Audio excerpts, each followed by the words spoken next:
the 25th Sunday after Pentecost. This is November the 19th, 2023. Hear this reading from Matthew's Gospel, chapter 25, verses 25 through 30. Then the one who had received the 1 talent also came forward, saying, Master, I knew that you were a harsh man, reaping where you did not sow and gathering where you did not scatter seed. So I was afraid, and I went and hid your talent in the ground. Here you have what is yours. But his master replied, You wicked and lazy slave, you knew, did you, that I reap where I did not sow and gather where I did not scatter? Then you ought to have invested my money with the bankers, and on my return I would have received what was my own with interest. So take the talent from him and give it to the one with the 10 talents. For to all those who have, more will be given, and they will have an abundance. But from those who have nothing, even what they have will be taken away. As for this worthless slave, throw him into the outer darkness, where there will be weeping and the gnashing of teeth.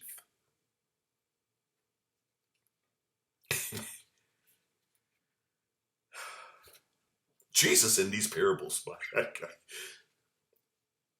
here's what I call this one.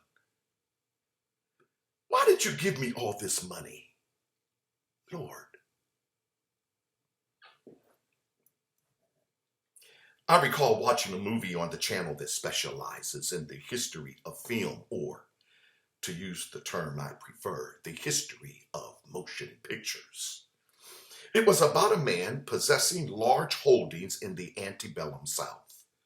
He was wealthy because he did not flatter conscience with opposition to slavery. He enjoyed his ownership of other human beings because they provided him the luxury, the convenience of exceedingly negligible labor costs. According to W.E.B. Du Bois' exhaustive history of the time leading up to the Great War and its aftermath, the average cost a wealthy planter incurred to maintain a slave, his housing, her food, their clothing, did not exceed $29 for a whole year. Wrap your mind around that for a moment. In the movie I watched on the movie channel, Clark Gable starred in the role of the master. His character had a peculiar liberality with one slave he had taken special pains to train and to educate. He provided that slave special powers to represent his master in negotiations with his business counterparts. The slave possessed the blessings of his master to enter into elite financial dealings involving enormous sums of money and estates. The slave was well-dressed, well-spoken, well-groomed, well-appointed, and well. In every respect, he was the very image of his master, except in the color of his skin. The role of the slave was played, I like to think, tongue-in-cheek, by as fine an actor as ever to grace the silver screen, Sidney Poitier. I watched that movie with piqued curiosity for its display of certain notions about the right relations between the races so far as the writer of the script conceived them. It disturbed me and even enraged me to see how cavalier, how benign a view of slavery the filmmakers seemed to relish. It boggled my mind that anyone could find this kind of film in the least bit entertaining, or that it might prove instructive about how people were entitled and or expected to treat each other across the racial divide. The novel, Band of Angels, a Pulitzer Prize-winning Robert Penn Warren, served as the basis for the film, and both novel and film took themselves seriously as critiques of that hideously immoral institution that so long afflicted our country. But even the critique as well-meaning as it was, could not entirely dispel the underlying presumptions of racial hierarchy and the privileges that attend racial superiority. So you can see why Jesus' parable today has me more than a little conflicted. A master has 3 slaves before he departs for a long journey. No one knows quite where. He gives to each of them a fortune in wealth to invest and to increase. Material abundance, investments, transactions, returns, profits, slaves. If the 3rd slave is to be believed, a terrifying master? This is no bedtime story for children. One has the impression that the slave's master is ruthless and arbitrary. Again, at least if the 3rd slave is to be believed. The parable reeks of risk, potential losses in the market so precipitous it would drain the color from the ruddiest cheek. Has Jesus suddenly become a venture capitalist in his choice of material for this parable? It certainly looks as though the parable invites that kind of interpretation, and yet, I think that is all wrong. But before I show why I think that reading is incorrect, let me admit that the customary way of reading this parable makes God the wealthy, self-interested master. We are God's slaves, and we are expected to return to God more than God gave us. But if the parable works, it is because it makes use of common business practices in the day of Jesus. Business practices Jesus was well aware of. Business practices we would regard as exploitative and unjust in any day. It makes wealth increase through the systematic application of unfair business policies that impoverish the poor until all they once possessed has been usurped and absorbed into the ever-enlarged coffers of the rich masters of this world. In our world of high finance and exploding interest rates, there is little the poor can do to protect themselves against those who have money, money, money, money, money. Those who have enough money, as the song says, those who have enough money to leverage banks and governments and lofty credit ratings. My point is that the slaves in Jesus' parable no doubt used what the master had given them to lean on others. The slaves applied the financial burden so weighty on the strapped peasantry that they surrendered what little they had. That is to say, the peasantry. I think we must take seriously what in real world terms the master had given to each slave in Jesus' parable. How much was a talent worth in Jesus' day? That is to say, that unit of wealth or money that was called a talent. How much was it worth? According to most estimates, 1 talent alone was worth 20 years of an average worker's wages. For many, that would have represented the wages over the course of a whole lifetime. Multiply that by 5. Multiply it then again by 10. And you will begin to understand the extravagant sum that had been allotted to each slave. Even the slave that received the least received more than most people could ever dream of earning before the close of life. I can't say I blame him for having been afraid to lose it all. But again, I say, this reading of the parable causes me to shiver and shake. I think that this cannot be what Jesus had in mind. Is God a terrifying cosmic bully? Are we but puppets on a string to do the bidding of a distant, invisible ruler who toys with us? Does God bestow favors on us only to snatch them away again in a final moment of reckoning and dread recompense? Let me try this instead.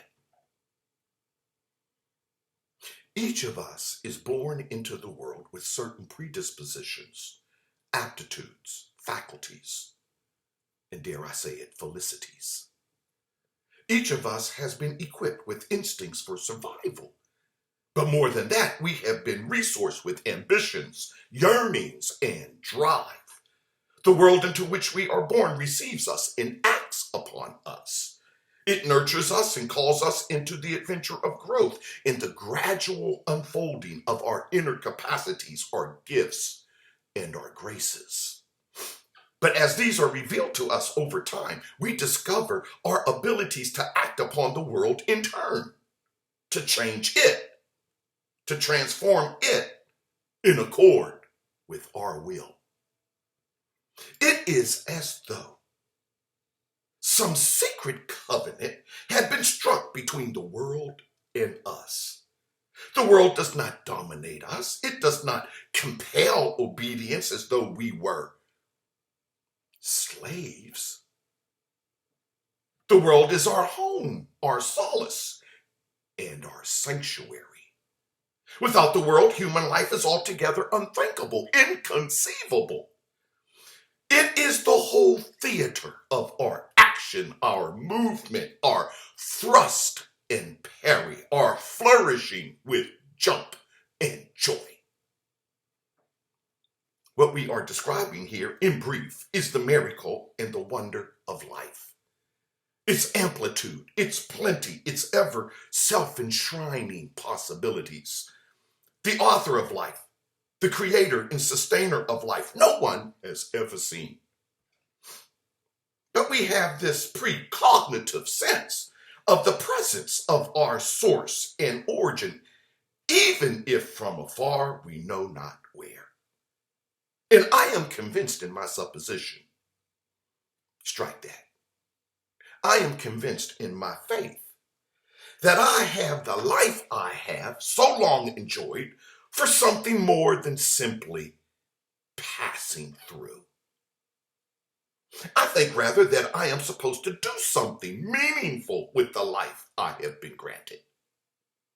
A few weeks ago, the internationally acclaimed jazz pianist Cyrus Chestnut performed with his trio at Mary Baldwin University. I sat in the second row, just where I might best observe his hands as he played. Most of us in the audience had come because his reputation had preceded him. We had his recordings through which he had long ago endeared himself to us. So we were primed and eagerly anticipated the display of virtuosity on fire. He came out onto the stage, members of his trio stepping lively behind him. We greeted them all with rousing applause, whistles, and shouts. He quietly and coolly introduced the band, sat at the piano, steeled himself, and then launched into the first song of the evening, an offering that whetted our appetites for what was to follow. It soothed our fears of disappointment. We looked on each other with a glee that we were sharing in something extraordinary, something divinely inspired. He smiled broadly in appreciation as we received with robust huzzas the gift of his music. And as we affirmed him, he affirmed us, bowing his head again and again in gratitude for our admiration and applause. Then the band played the next selection in a vivid and accelerated display of musical chops. The young drummer enthused to show his tasteful restraint over an instrument that invites bombast and blast. The bass player smiled serenely as he took a solo to show how lyrical and melodic that fat boy of an instrument could be. At the close of that song, the audience had ascended by an invisible staircase to the underside of heaven.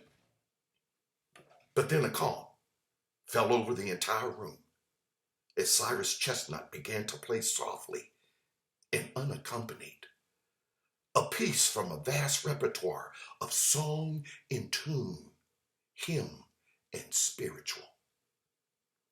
It rose serenely to fill the room with the savory odor of adoration. For a moment, I thought I could hear my own heartbeat to the sweet adagio of the hymn Cyrus had chosen in that moment of the concert. My eyes began to moisten with tear.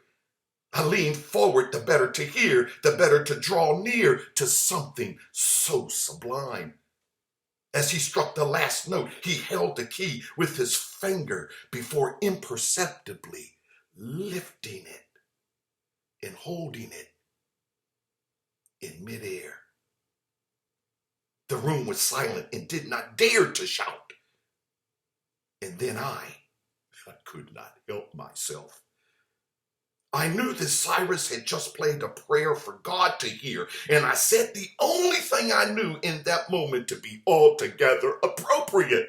I thought I had whispered, "Oh, man."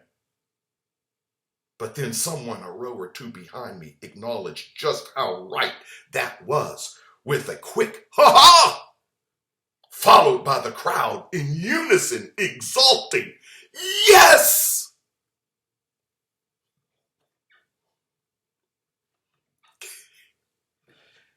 At the conclusion of the night's entertainment, Cyrus Chestnut thanked us all for coming. He made it clear that the trio's sole purpose was to make us feel that life was worth living without fear and without excuse. He allowed that if we left the auditorium feeling happier than we did when we came in, that was better than silver and gold measured in talents. They had come to share what God had given them, and in giving it away, they received so much more. This is my take on Jesus' parable, at least for today. Life has incomparable value, a value beyond all other values. Life is for living, for giving, for learning, for loving, for praising, for lifting, for honoring, for leaning forward into the wind and against the storm, for risking it all. In the end, the man or woman who manages to live out loud, to live without fear and without excuse, pleases and worships God most. Leave the world happier than when you first arrived. If you pull that off, you had never been a slave at all. You are closer to the saint. Amen.